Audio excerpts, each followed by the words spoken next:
साल 1950 के दशक में अमेरिका और यूएसएसआर के बीच कोल्ड वॉर अपनी पीक पर थी। दोनों ही देश टेक्नोलॉजी और हथियारों की रेस में एक दूसरे से आगे निकलना चाहते थे। इसी दौरान एक यंग फिजिसिस्ट आंद्रे साखारोव अपनी टीम के साथ यूएसएसआर की एक सीक्रेट फैसिलिटी में दुनिया के सबसे ताकतवर हथियार को डेवलप कर रहे थे, जो था एक हाइड्रोजन बॉम्ब। एक ऐसा हथियार जो फिजन न्यूक्लियर बॉम्ब से भी 1000 गुना ज्यादा पावरफुल था।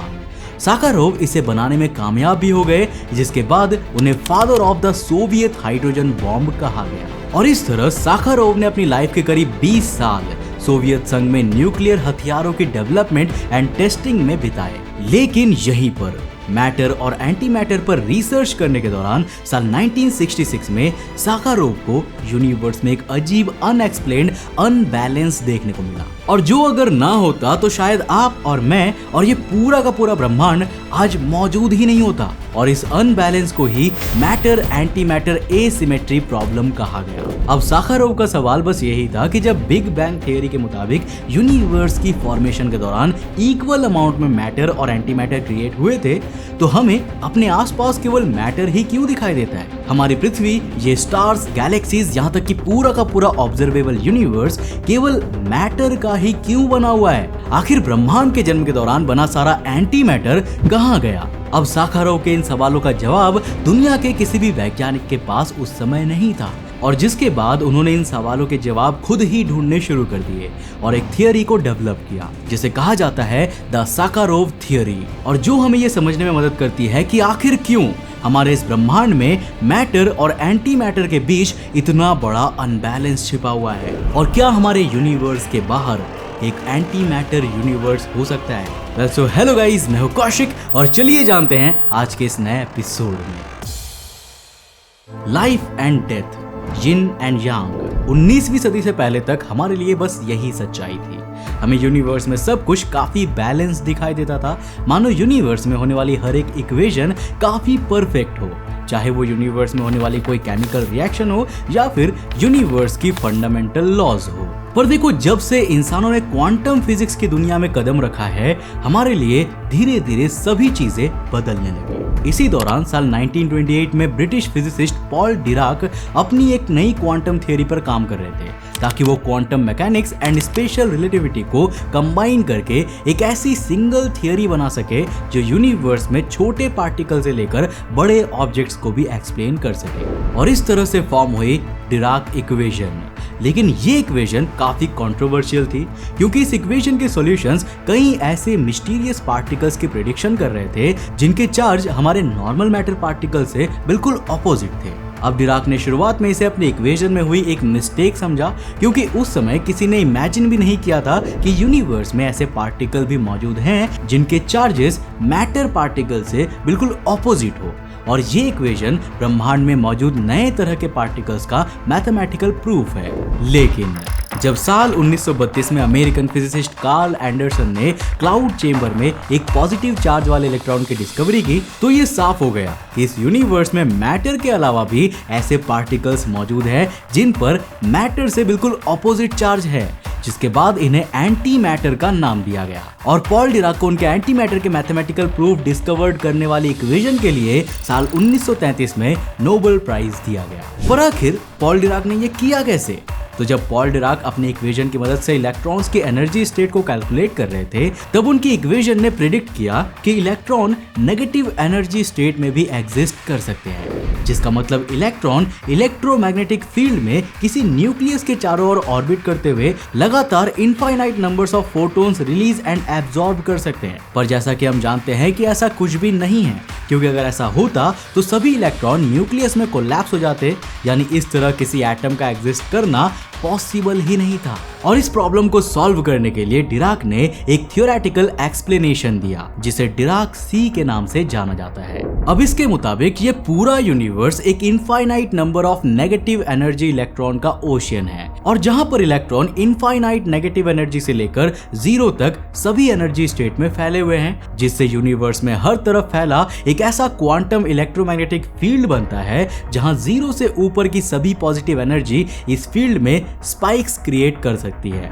जो एक तरह का वाइब्रेशन होता है। और यही वाइब्रेशन हमें यूनिवर्स में इलेक्ट्रॉन पार्टिकल की फॉर्म में देखने को मिलता है, जो लगातार इस पूरे इनफाइनाइट नेगेटिव एनर्जी स्टेट्स तक भरे इलेक्ट्रॉन ओशियन पर फ्लोट करता रहता है। और इसीलिए इलेक्ट्रॉन चाहकर भी अपने फाइनल लास्ट ऑर्बिट के बाद अपनी एनर्जी को लूज नहीं कर पाते और लगातार इस नेगेटिव एनर्जी इलेक्ट्रॉन के ओशियन पर तैरते रहते हैं, बिल्कुल उसी तरह जैसे किसी समुद्र में कोई बोट तैरती रहती है। अब शायद आपको इस सवाल का जवाब मिल गया होगा कि आखिर क्यों इलेक्ट्रॉन कभी न्यूक्लियस पे कोलैप्स नहीं करती।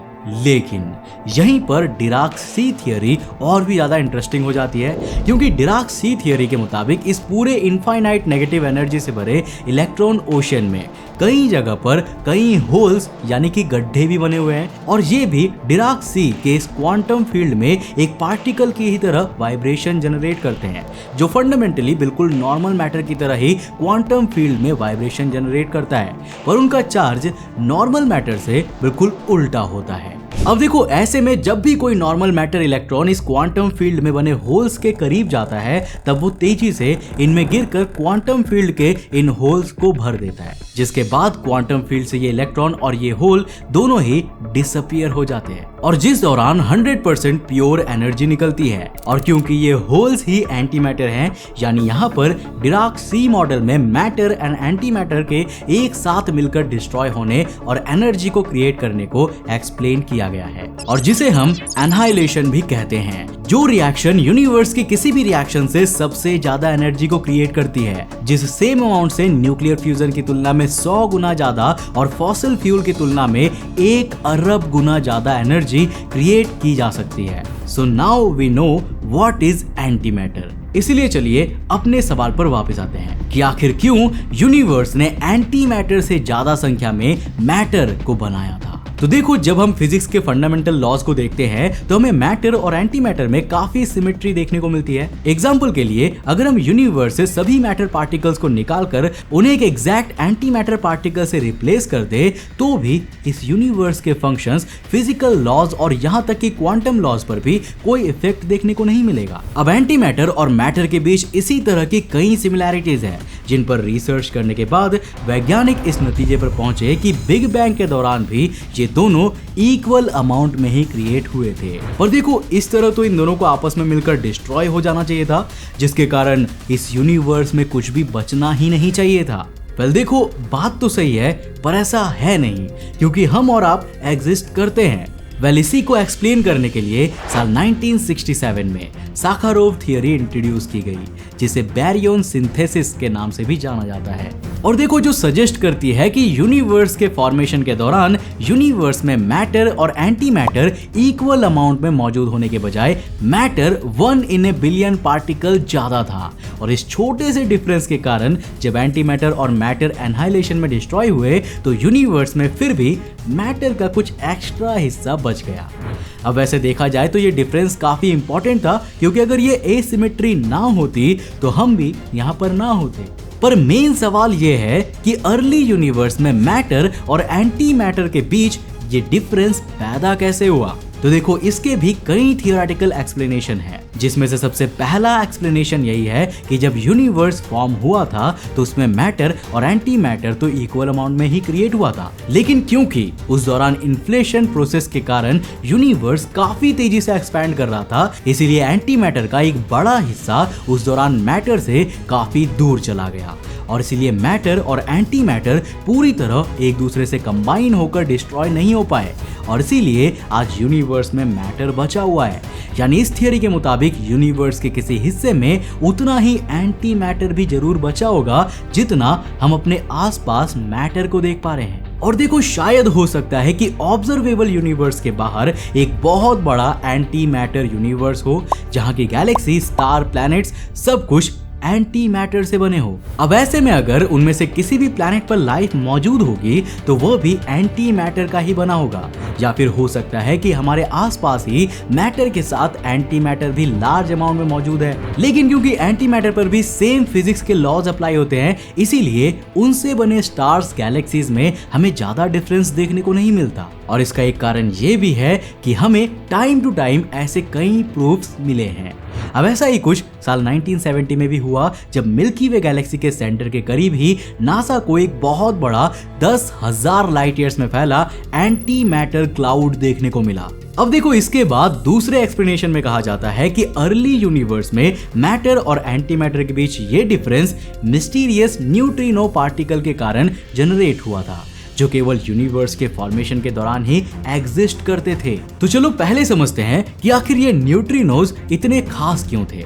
देखो, न्यूट्रिनो एक तरह के क्वांटम पार्टिकल ही होते हैं जिनके पास ना तो कोई चार्ज होता है और ना ही कोई मास होता है, जिसके कारण ये ना के बराबर मैटर से इंटरैक्ट करते हैं। इसीलिए एटमॉस्फेयर के trillions of neutrinos human body से हर रोज पास होती है और हमारी हेल्थ पर इसका कोई भी असर नहीं होता। पर मेरे दोस्त, इन न्यूट्रिनोज की एक खास बात है। तो जैसा कि हम जानते हैं कि यूनिवर्स में मौजूद हर एक पार्टिकल एक दूसरे से काफी सिमेट्रिकल होते हैं, इसीलिए यूनिवर्स में हमें हर एलिमेंट्री पार्टिकल्स के left handed and right handed versions देखने को मिलते हैं। वैसे आपको यहाँ बता दूं कि लेफ्ट हैंडेड और राइट हैंडेड से मेरा मतलब इन पार्टिकल्स के स्पिन यानी कि रोटेशन से है। तो जैसा कि मैंने आपको कहा कि नेचर में हर एलिमेंट्री पार्टिकल्स के लेफ्ट हैंडेड और राइट हैंडेड वर्जन्स है, पर केवल एक पार्टिकल को छोड़कर। और हाँ, बिल्कुल सही समझे हो आप, वो पार्टिकल है न्यूट्रिनो।